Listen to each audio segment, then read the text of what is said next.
करूँगी कर्क लग्न मतलब हमारे कैंसर लग्न वालों का जनवरी 2024 कैसा रहेगा। अब जनवरी 2024 की बात कर रहे हैं और ये साल है शनि का और शनि शुरुआत कर रहे हैं आपके अष्टम भाव से। अष्टम भाव का शनि इत खराब नहीं होता, लोग ऐसा बोलते हैं। अष्टम भाव का जो शनि होता है ना, ये वो लोग हैं जो सेल्फ मेड हैं, खुद से बनते हैं अपनी ज़िंदगी को बनाते हैं खुद से, अष्टम भाव के शनि वाले। या तो खुद से पूरी तरीके से बना लेते हैं या अगर उनका स्ट्रॉन्ग है सारे प्लैनेट्स, बाकी और कुछ प्लैनेट्स लग्न, लॉर्ड और भी बहुत सारे प्लैनेट्स, तो ये सेल्फ मेड पीपल होते हैं। अब क्योंकि कर्क लग्न वालों के लिए अष्टम भाव में अ, आपकी कुंभ राशि आती है और कुंभ राशि में शनि है, तो शनि का ये मूल त्रिकोण राशि है, ये तो बहुत अच्छा है। ये सारे लोग कहीं न कहीं रिसर्च एनालिसिस जैसे सब्जेक्ट में डील करते हैं, ऐसे लोग। और इसके साथ-साथ शनि की बात कर रहे हैं, तो शनि की दृष्टियाँ अगर मैं ध्यान से देखूँ तो शनि की जो तीसरी दृष्टि है वो दसम भाव में बैठे हुए बृहस्पति पे है। बृहस्पति जब भी दसम भाव में जाता है ट्रांज़िट में, तो वो आपको करियर अपलिफ्टमेंट देता ही देता है। अगर आपका करियर गड़बड़ भी चल रहा था ना, तो नया करियर आपको नई जॉब दिलवा देता है। ये मेरा खुद का एनालिसिस है और मेबी और भी लोगों ने कर रखा होगा लेकिन मैंने खुद से देखा है। दिलवा देता है, दिला देगा आपको। अपलिफ्ट कर देगा ज और वो भी बहुत अच्छा करेगा। आपने जो एक्सपेक्ट ना किया हो वो कर देगा। तो बृहस्पति आपको बहुत अच्छा करियर में देने ही वाला है। फिर राहु बैठा है आपके नवम भाव में। नवम भाव में जब भी राहु बैठता है, वो भी मीन राशि में, आपको ऐसे तीर्थ स्थलों पे ले जाएगा, जो कहीं न कहीं समुद्र के किनारे हैं या बड़े वाटर बॉडीज़ हैं। फॉरेन प्लेस भी ट्रैवल करा सकता है। हायर एजुकेशन आप फॉरेन पे जाके कर सकते हो, फॉरेन प्लेस में जाके। ये सारी चीज़ें हो सकती हैं आपके लिए। और एक और बहुत अच्छी चीज़ है, अब शनि आपके दूसरे भाव को भी देख रहा है, तो फैमिली भी कहीं न कहीं फैमिली में आपको कहीं न कहीं फैमिली में आपके बहुत ही ज़्यादा रूटीन्ड लाइफ़ हो सकती है। खाने पे कंट्रोल करवा सकता है, बोलने पे कंट्रोल करवा सकता है, पैसे की सेविंग्स को मैनेज करना सिखा सकता है शनि इस टाइम पे। कैसे मैनेज करना है, कैसे बढ़ाना है, बहुत ही स्ट्रिक्ट तरीके से। और शनि की दसम दृष्टि आपके पंचम भाव पे, तो कहीं न कहीं आपको बहुत ही हार्ड वर्किंग बनना पड़ेगा। अपनी नॉलेज को बढ़ाने के लिए बहुत हार्ड वर्क करना पड़ेगा। अगर आप बच्चे हो तो आपको स्कूल में बहुत मेहनत करनी है, कॉलेज में हो बहुत मेहनत करनी है। अगर कॉलेज हो चुका है, आप करियर अपलिफ्टमेंट की तरफ हो तो वहाँ पे भी आपको बहुत मेहनत करनी पड़ेगी अपनी क्रिएटिव स्किल्स को बढ़ाने के लिए। आप अगर बच्चे के लिए ट्राई कर रहे हो तो बच्चा हो जाएगा, कंसीव हो जाएगा। जब शनि दृष्टि देता है पंचम भाव को तब बच्चा होता है। लेकिन कहीं न कहीं थोड़ी बहुत डिफ़िकल्टी भी रहती है। या तो कंसीव करते वक़्त डिफ़िकल्टी रहेगी या कंसीव होने के बाद आपको बच्चे के साथ थोड़ी डिफ़िकल्टी हो सकती है, दोनों में से कोई एक केस हो सकता है। फिर बृहस्पति की मैंने बात की, बृहस्पति मैंने आपको बता दिया 10वें भाव में बैठता है तो बहुत अच्छा करता है। सबसे अच्छा करता है मतलब करियर के लिए अगर आप भटक रहे थे ना, अब आपको लगा देगा लाइन से ये। ठीक है? और फिर बात करते हैं बुध की। अब बुध आपके वृश्चिक राशि से शुरू हो रहा है, तो वृश्चिक राशि आपकी आती है पंचम भाव में। अब बुध आपके 12वें घर का मालिक है और आपके तीसरे घर का मालिक है। तीसरे घर का और 12वें घर का मालिक आपके पंचम भाव में बैठा है। तो ये बताता है कहीं न कहीं आप अपने डिजिटल या कम्युनिकेशन स्किल्स से या शॉर्ट डिस्टेंस ट्रैवल करके या कहीं और दूर जाके आप कुछ अपनी क्रिएटिविटी या बेसिक नॉलेज या नॉलेज से जो भी आपने बैचलर्स लेवल पे कुछ भी गेन किया है, उस नॉलेज को गेन करके आप कुछ अपनी लाइफ में नया कर सकते हो, कुछ नया चेंज ला सकते हो या फिर आप इवन प्रोडक्ट सेलिंग का भी काम स्टार्ट कर सकते हो क्योंकि कुछ नया इनिशिएट करोगे। या तो अपनी क्रिएटिविटी स्किल्स को सेल करोगे या प्रोडक्ट को सेल करोगे या कहीं दूर जाओगे और वो वहाँ पे आपको आपके नॉलेज के थ्रू, आपकी क्रिएटिविटी स्किल्स के थ्रू जो भी आप जानते हो, कम्युनिकेशन, कंप्यूटर, वो कुछ चीज़ें आपको हो सकता है कुछ नया स्टार्ट करो।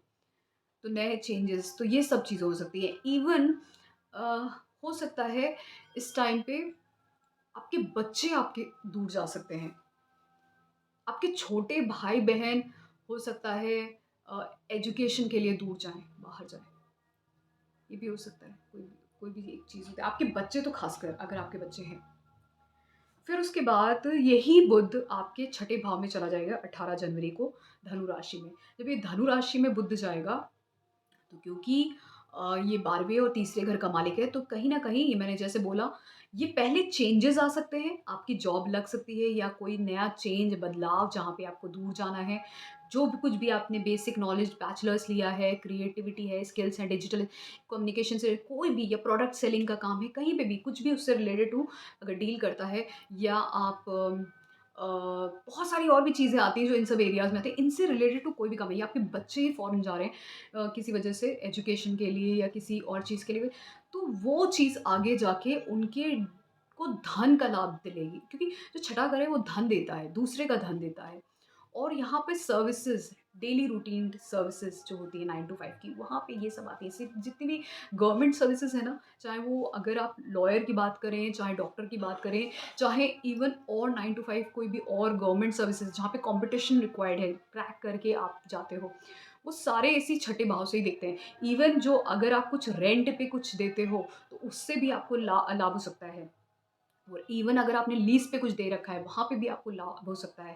तो ये सारी चीज़ें हो सकती हैं। हाँ, बस छोटे भाई-बहन के साथ आपका लड़ाई-झगड़ा हो सकता है जब ये धनु राशि में जाएगा, या फिर आपके ट्रैवल के वक़्त हो सकता है थोड़ा-बहुत आपको प्रॉब्लम क्रिएट करे ये सब चीज़ें। लेकिन कहीं न कहीं ये मुझे दिख रहा है जो भी चेंज आ रहे हैं, ये चेंज अगर इसकी महादशांतर या प्रत्यंतर है बुध का, तो ये चेंज आपको किसी सर्विसेज़ या कुछ नया जो आप करोगे जिसके लिए आपको दूर जाना पड़ेगा। आपके बच्चे जा सकते हैं या आप खुद जा सकते हो। दोनों में से कोई एक चीज़ हो सकती है। फिर और जो भी होगा जैसे मैंने बोला, अगर आप इन सब एरियाज़ में हो जिसमें प्रोडक्ट सेलिंग है, जिसमें डिजिटल कम्युनिकेशन का यूज़ है, जहाँ पे अपने स्किल्स को यूज़ करते हो, क्रिएटिविटी को यूज़ करते हो, ये सारी चीज़ें इसमें आती हैं। जहाँ पे आप ये मान के चलो जो आपकी बेसिक एजुकेशन भी होती है, ये सारी चीज़ें इन सब में आती हैं। तो उससे रिलेटेड टू आगे जाके आपको कहीं न कहीं ये जो बुध है, ये आपको उससे धन दिलवा सकता है उन एरिया से, और वहाँ पे आपकी सर्विस और कॉम्पिटिशन के थ्रू आप कोई इंटरव्यू भी क्रैक कर सकते हो, ये भी दिखता है।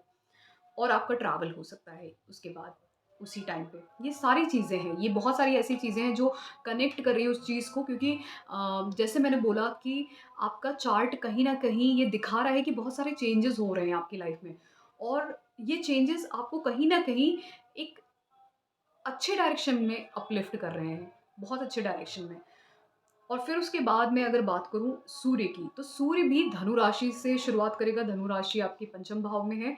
नहीं, धनु राशि आपके छठे भाव में है। तो धनु राशि में जब ये शुरुआत करेगा सूर्य, तो सूर्य जब ये शुरुआत करता है छठे भाव से, तो ये कहीं न कहीं सूर्य अपने आप में ही एक प्रकाश है। तो जब ये सूर्य बैठेगा छठे भाव में और ये दृष्टि देगा 12वें भाव को, तो ये आपके अंदर जो आप डेली रूटीन वर्क करते हो, काम करते हो, उसके अंदर एक ऊर्जा भरेगा।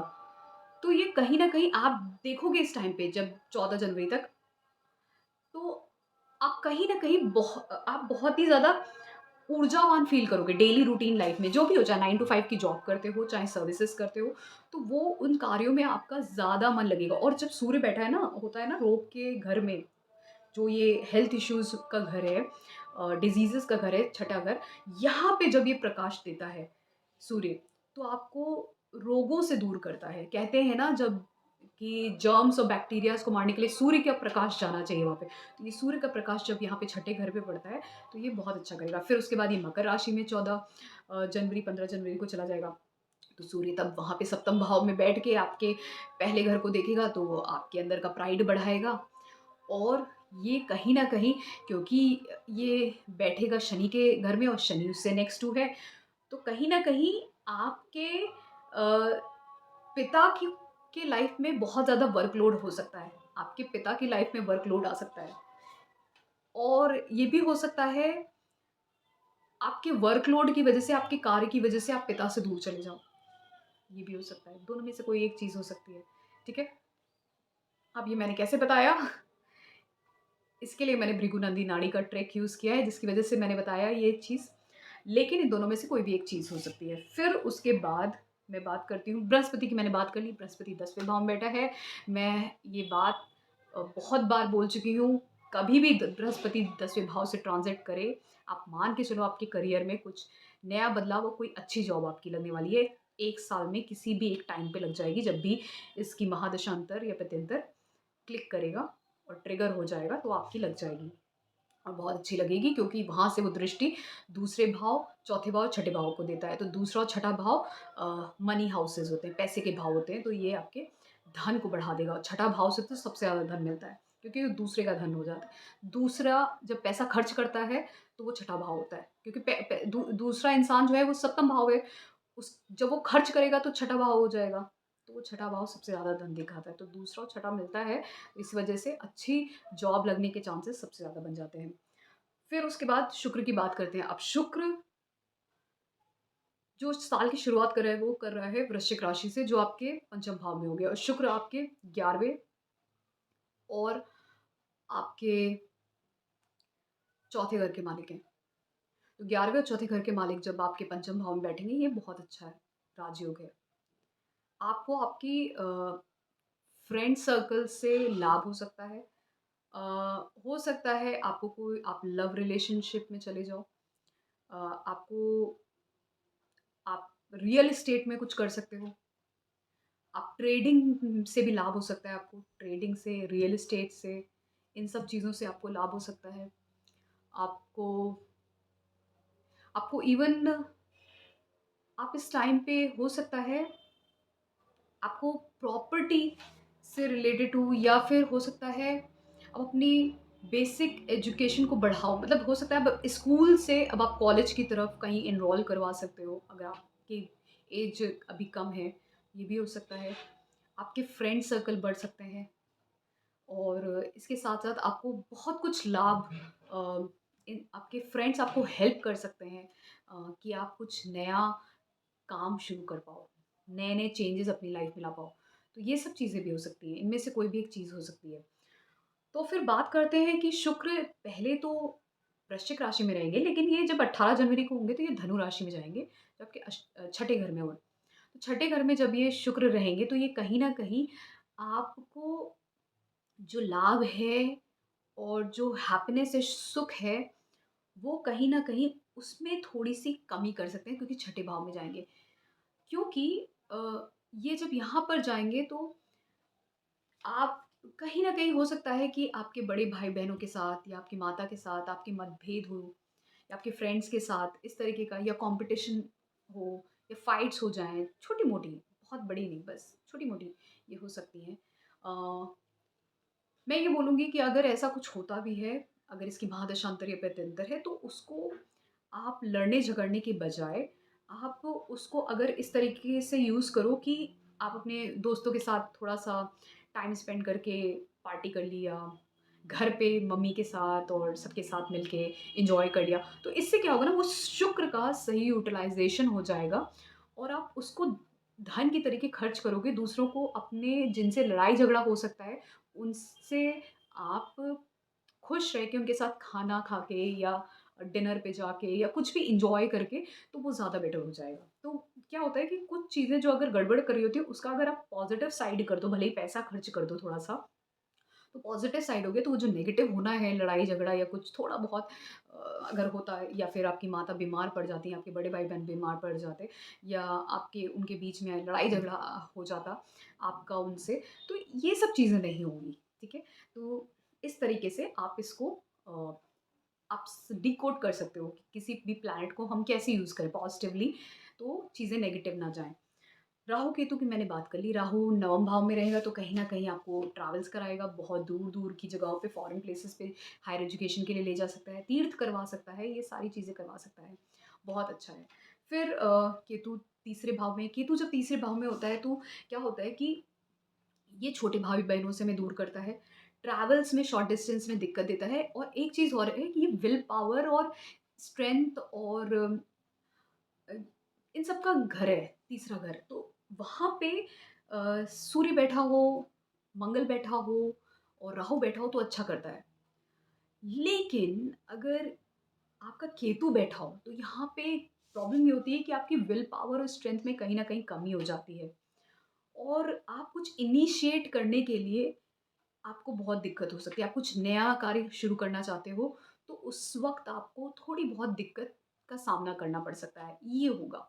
या फिर ट्रैवल कर रहे हो, ट्रैवल करते वक़्त थोड़ा बहुत कुछ आप अ, कुछ प्रॉब्लम फेस करो। और जहाँ पे भी आपका केतु जिस भी साइन में बैठा है, अब जैसे यहाँ पे आपका वर्गो साइन में है, कन्या राशि में है, तो बुध की राशि में है। तो बुध जहाँ-जहाँ पे भी जाएगा वो वैसा ही कुछ ना कुछ इफ़ेक्ट देगा। तो इस तरीके से आप समझ सकते हो राहु केतु को। तो ये था मेरा एनालिसिस कर्क लग्न वालों के लिए जनवरी 2024 का। अगर आपको पसंद आया है तो please do subscribe to my channel Deep Astro universe.